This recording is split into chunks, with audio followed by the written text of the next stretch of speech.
பிரைஸ்லான் நாள் 114 தியான பகுதி நியாயாதிபதிகள் 18ஆம் அதிகாரம் மற்றும் 19ஆம் அதிகாரம். 18ஆம் அதிகாரத்தை வாசிப்போமானால் அதில் தான் கோத்திரத்தார் குடியிருப்பதற்கு தங்களுக்கு சுதந்திரத்தை தேடினார்கள். காரணம், அந்த நாள் வரையிலும் தான் கோத்திரத்தாருக்கு இஸ்ரேல் தேசத்தில் போதிய சுதந்திரம் கிடைக்கவில்லை. அப்பொழுது தான் புத்திரர் 5 பலமுள்ள மனிதர்களை தேர்வு செய்து அவர்களை தேசத்தை ஆராய்ந்து பார்க்கும்படி அனுப்புகிறார்கள். அவள் சென்ற பொழுது இரவு நேரமானதுபடியினால் எப்ராயிம் மலை தேசம் சமீபமாய் இருந்தது நிமித்தம் அங்கே மீகாவின் வீட்டில் போய் அங்கே இரவு தங்கினார்கள். அங்கே மீகா தன் வீட்டில் வைத்திருந்த லேவியனுடைய சத்தத்தை கேட்டு, நீ யார், எவ்விடத்தன் என்று கேட்க, இவன் தன்னை குறித்தும் மீகா தன்னை இங்கே கூலிக்கு பொருத்தினது குறித்தும் சொன்னான். அப்பொழுது அவர்கள் அவனை நோக்கி, எங்கள் பிரயாணம் அனுகூலமாய் முடியுமா என்று நாங்கள் அறியும்படி தேவனிடத்தில் கேள் என்றார்கள். அவர்களுக்கு அந்த ஆசாரியன், சமாதானத்தோட போங்கள், உங்கள் பிரயாணம் கர்த்தருக்கு ஏற்றது என்பதாக பதில் சொன்னான். தேவ பிள்ளைகளாகிய நாம் செய்கிற காரியங்கள் ஒவ்வொன்றிலும் அதை கர்த்தர் நமக்கு வாய்க்க செய்வாரா என்பதை தேவனிடத்தில் நாம் கேட்டு சரியான பதிலை பெற்றுக்கொள்ள வேண்டும். நம்ம ஒரு காரியம் ஆரம்பிக்கும் பொழுது,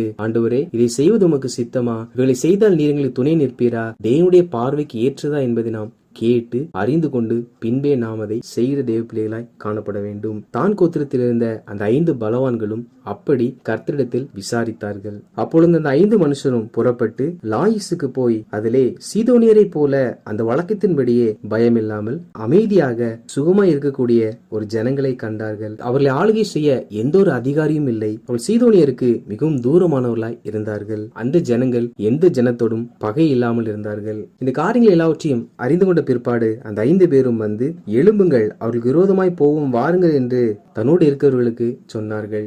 அப்படியே அவர்கள் எழும்பி எப்ராயிம் மலை தேசத்தின் வழியாக சென்றார்கள். அப்பொழுது இந்த 5 மனிதர்களும் மற்றவர்களை நோக்கி, இந்த வீடுகளில் ஏபோத்தும் சொரூபங்களும் வெட்டப்பட்ட விக்கிரகமும் வார்ப்பிக்கப்பட்ட விக்கிரகமும் இருக்கிறது என்று உங்களுக்கு தெரியுமா என்பதாக சொன்னார்கள். அப்பொழுது வந்த அனைவரும் மீகாவின் வீட்டில் பிரவேசித்து அந்த லேவியனாகிய வாலிபனுடைய சுக செய்தி விசாரித்தார்கள். அவர்கள் கிட்டத்தட்ட 600 பேராய் இருந்தார்கள். அவர்கள் அவ்விடம் விட்டு வரும் பொழுது மீகா செய்து வைத்திருந்த ஏபோத்தையும் சுரூபங்களையும் வார்ப்பிக்கப்பட்ட விக்கிரகங்களையும் எடுத்து சென்றார்கள். இந்த ஆசாரியனாக வாலிபனோ, நீங்கள் செய்கிறது என்ன என்பதாக கேட்டான். அதற்கு அவர்கள், நீ பேசாதே, உன் வாயை மூடிக்கொண்டு எங்களோடு கூட வந்து எங்களுக்கு தகப்பனும் ஆசாரியனுமாயிரு. நீ ஒரே ஒரு வீட்டுக்கு ஆசாரியனாய் இருக்கிறது நல்லதோ, இஸ்ரவேலில் ஒரு கோத்திரத்திற்கும் வம்சத்திற்கும் ஆசாரியனாய் இருக்கிறது நல்லதோ என்பதாக சொன்னார்கள். அதாவது இங்கே மீகா வீட்டில் மீகாவின் குடும்பம் மாத்திரமே அவனை ஆசாரியனாய் அங்கீகரித்தார்கள். ஆனால் இங்கே தான் கோத்திரத்தார் முழுவதற்கும் நீ ஆசாரியனாய் இரு என்பதாக நயம் காட்டினார்கள். இந்த ஆசாரியனோ மனம் மாறி அவன் ஏபோத்தையும் சுரூபங்களையும் வெட்டப்பட்ட விக்கிரகத்தையும் எடுத்துக்கொண்டு ஜனங்களுக்குள்ளே புகுந்து அவளோடு கூட சென்றான். இதற்கு பிற்பாடு அவர் புறப்பட்டு செல்லும் பொழுது மீகா அந்த ஊரார் எல்லாரையும் அழைத்து கொண்டு வருகிறான். அப்பொழுது தான் கோத்திரத்தார், நீ இப்படி கூட்டத்துடன் வருகிற காரியம் என்ன என்பதாக கேட்டார்கள். அதற்கு அவன், நான் உண்டு பண்ணின என் தெய்வங்களையும் சொரூபங்களையும் ஆசாரியரையும் நீங்கள் எடுத்துக்கொண்டு போகிறீர்கள் என்பதாக கேட்கிறான். அவர்களோ, கூக்குரல் இடாதே, இல்லாவிட்டால் உண்மையில் விழுவோம் என்று சொல்லி மீகாவை மிரட்டி வழிநடந்து செல்லுகிறார்கள். மீகாவை காட்டிலும் அவர்கள் எல்லாரும் பலத்தோல் என்பதை மீகா அறிந்தபடியினால் எது ஒன்றும் பேசாமல் மறுபடியும் திரும்பிவிட்டான். அவர்களோ லாயிசூர் ஜனங்களிடத்தில் போய் அவர்களை பட்டய கருக்கினாலே வெட்டி பட்டணத்தை அக்கினியால் சுட்டரித்து போட்டார்கள். இந்த பட்டணத்தை சுட்டரித்து போட காரணம் என்னவென்றால், வேற மனுஷரோடு அவர்களுக்கு சம்மந்தம் இல்லாமலும் இருந்தபடியால் அவளை தப்புவிப்பார் ஒருவரும் இல்லை. அதாவது இந்த பட்டணத்தின் ஜனங்கள் மற்ற யாரோடும் கூட ஐக்கியம் இல்லாமல் தனித்து வாசம் பண்ணினார்கள். இது நிமித்தம் அவர்களுக்கு இக்கட்டு வந்த பொழுது அவளை விடுவிப்பார் ஒருவரும் இல்லை. தேவ பிள்ளைகளாகிய நாம் சுற்றும் இருக்க எல்லா ஜனங்களோடு கூட சமாதான ஐக்கியம் உள்ளவர்களாய் காணப்பட வேண்டும். நான் தனித்து நின்று எல்லாவற்றையும் செய்வேன் என்று நாம் சொல்வோம் என்றால் ஆபத்து நேரிடும் பொழுது நமக்கு எந்த ஒரு உதவியும் இராது.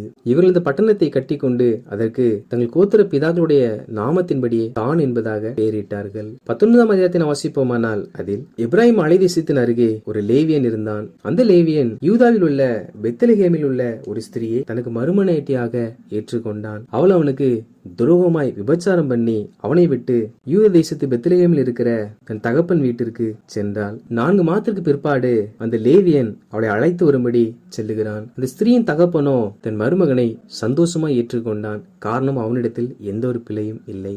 பின்பு அதிகாலையில் செல்லும் பொழுது பெண்ணின் தகப்பனார் உண அருந்திவிட்டு செல்லும்படி சொல்லுவார். அவள் பகல் விருந்தை உண்டு ஓய்வெடுப்பார்கள். பின்பு சாயங்கால வேளையிலும் உணவருந்தி செல்லும்படி சொல்லுவான். உணவருந்தின பிற்பாடு சூரியன் அஸ்தமனமாக போற நேரமா இருக்கிறபடியினால் இன்று ராத்தங்கி மறுநாள் செல்லுங்கள் என்பதாக சொல்லுவான். இப்படி கிட்டத்தட்ட 4 நாட்கள் இவ்வாறு கடந்தது.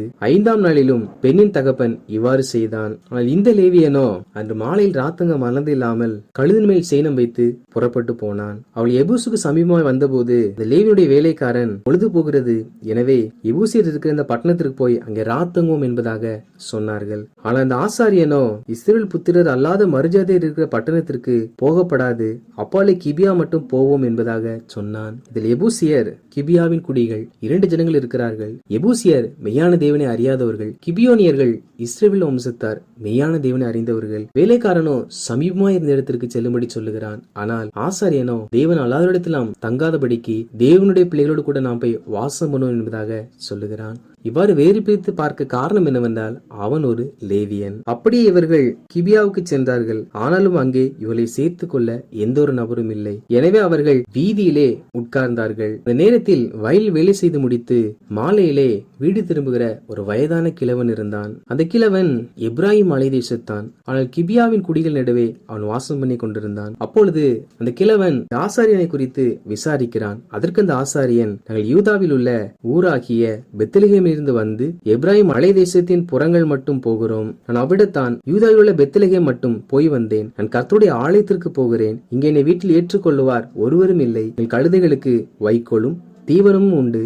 எனக்கும் முத அடியாளுக்கும் முத அடியனோடு இருக்கிற வேலைக்காரனுக்கும் அப்பமும் திராட்சரசமும் உண்டு, ஒன்றிலும் குறைவில்லை என்றான். இதுதான் ஒவ்வொரு ஊழியக்காரரும் சொல்ல வேண்டிய ஒரு முக்கியமான அறிக்கையாகும். இந்த லேவியனை வீட்டில் ஏற்றுக்கொள்ள எந்த நபரும் இல்லை. வீதியில் தங்குகிறான். ஆனால் அவன் சொல்லுகிறான், எனக்கு எந்த ஒரு குறைவும் இல்லை என்று. ஊழியக்காரர்கள் ஒரு நாளும் குறைகளை வெளியே சொல்லக்கூடாது. நான் இப்படி கஷ்டப்படுகிறேன், நான் இதனால் வருத்தப்படுகிறேன் என்று சொல்லுவார்கள் என்றால் இந்த ஊழியக்காரர்களை கொண்டு கர்த்தர் எந்த ஒரு காரியம் செய்ய முடியாது. காரணம், ஊழியம் செய்கிறவர்களை கர்த்தர் போஷிக்கவில்லை என்றால் அவர்கள் சொல்லுகிற உபதேசத்தை கேட்கிற ஜனங்களை கர்த்தர் எப்படி போஷிப்பார்? ஒவ்வொரு ஊழியக்காரர்களையும் கர்த்தர் ஒரு குறைவும் இல்லாமல் தான் வழி நடத்தினார். ஒருவேளை குறைவு இருக்கும் என்றால் அவைகளை கர்த்தர் குறைவாய் வைக்காமல் அதில் அவர்கள் கற்றுக்கொள்ள வேண்டிய ஏதோ ஒரு பாடம் இருக்கும். அதற்காக கர்த்தர் அவர்களுக்கு சில காரியத்தை விட்டு வைத்திருப்பார். இவனை ஏற்றுக்கொள்கிற ஜனங்கள் இல்லை. ஆனால் சொல்லுகிறான், எங்களுக்கு எந்த ஒரு குறைவும் இல்லை என்று. அப்பொழுது இந்த கிழவன் காரியங்களை அறிந்தவுடன் தன் நிலத்தில் அவர்களை மகிழ்ச்சியோடு ஏற்றுக்கொண்டு அவர்களை உபசரித்தான். அவர்களை புசித்து நித்திரை செய்ய ஆயத்தமாக இருக்கிற அந்த வேளையில் இந்த ஊரில் உள்ள ஜனங்கள் எல்லாரும் அந்த கிழவனுடைய வீட்டை சூழ்ந்து கொண்டார்கள். அவர்கள் அந்த கிழவனுடைய வீட்டை தட்டி, அந்த மனுஷரை நாங்கள் அறியும்படிக்கு வெளியே கொண்டு வா என்பதாக சத்தமிட ஆரம்பித்தார்கள். அறிந்து கொள்ளுங்கள் என்றால் தவறு செய்ய வேண்டும் என்பதாகும். இந்த ஜனங்கள் ஓரினை சேர்க்கையாளராய் இருந்தார்கள். எனவே அவன் ஆணா இருக்கிறபடியினால் அவனோடு கூட தாங்களும் அருவருப்பான பாவங்களை செய்ய வேண்டும் என்பதாக அழைத்தார்கள். அந்த கிழவனோ அவள் மகள் கன்னியாஸ்திரி, அவளையும் இந்த லேவியனுடைய மறுமனையாட்டியையும் நான் உங்களுக்கு தருகிறேன், அவர்களுக்கு உங்களுக்கு இஷ்டம் போல இப்படி செய்யுங்கள், ஆனால் இந்த லேவியனுக்கு எதுவும் செய்யாதீர்கள் என்பதாக சொல்லுகிறான். அப்பொழுது இந்த லேவியன் தன் மறுமனையாட்டியை வெளியே கொண்டு வந்து விட்டான். அவர்கள் அவளை அறிந்து கொண்டு முழுவதும் விடியற் காலம் மட்டும் அவளை இலட்சியாக நடத்தி கிழக்கு வெளுக்கும் போது அவளை போகவிட்டார்கள். இன்று நாம் செய்தித்தாளில் பார்க்கிறோம் கூட்டு பலாத்காரம் என்று. ஆனால் இவைகள் இப்பொழுது ஏதோ நடக்க ஒரு காரியம் அல்ல. நியாயாதிபதிகளின் காலத்திலேயே அநேகர் சேர்ந்து ஒரு பெண்ணை கூட்டு பாலியல் பலாத்காரம் செய்திருக்கிறார்கள். அந்த லேவியனும் அந்த கிழவனும் அதிகாலை எழுந்து பார்த்த பொழுது அவள் வாசல் படியில் படுத்திருந்தாள். லேவியனோ எழுந்திரு போவோம் என்று அவளுடைய சொன்னதற்கு எந்த ஒரு பிரதியுத்தரம் பிறக்கவில்லை. அப்படி என்றால் அவள் மறித்து விட்டாள் என்பது அதன் அர்த்தமாகும். அப்பொழுது இந்த மனுஷன் அவளை கழுதையின் மேல் போட்டு பிரயாணப்பட்டு தன்னிடத்திற்கு போனான். இதற்கு பிற்பாடு அவன் ஒரு கத்தி எடுத்து தன் மறுமனையாட்டியை பிடித்து அவளை அவளுடைய எலும்போடு கூட 12 துண்டாக்கி இஸ்ரவேலின் எல்லைகளுக்கெல்லாம் அனுப்பினான். இஸ்ரவேல் 12 கோத்திரங்கள் இருக்கிறபடியினால் மரித்த தன் மனைவியை 12 துண்டாக வெட்டி இஸ்ரவேலின் 12 கோத்திரங்களுக்கும் அதில் முக்கியமாய் கருதப்படுகிற இடங்களுக்கும் அனுப்பினான். அப்பொழுது இஸ்ரவேல் முழுவதும் பிரமிப்பு உண்டாயிற்று. இதுவரை எகிப்திருந்த நாள் முதல் கொண்டு இப்படிப்பட்ட சம்பவங்கள் நடக்கவில்லை என்று சொல்லி இந்த காரியத்தை செய்தது யார், நாம் என்ன செய்ய வேண்டும் என்பதாக யோசித்துக் கொண்டிருந்தார்கள். வாசித்த இந்த அதிகாரிகளின்படி கர்த்தருடைய ஜனங்களாகிய நாம் செய்கிற எல்லாவற்றிலும் கர்த்தரிடத்தில் உறுதி கேட்டு சூழ உள்ள எல்லா மனிதரோடு கூட நாம் ஐக்கியம் வைத்துக் கொண்டு சுற்றியுள்ள எல்லா மனிதரோடும் சமாதானமாக இருப்போம். நிச்சயமாக கர்த்தர் இக்கட்டு காலத்தில் அவர்களை கொண்டு நமக்கு உதவிகளை செய்வார். கர்த்தர் தாமே யாருடன் சமாதானமாக இருக்க நமக்கு கிருபை தருவாராக. ஆமேன்.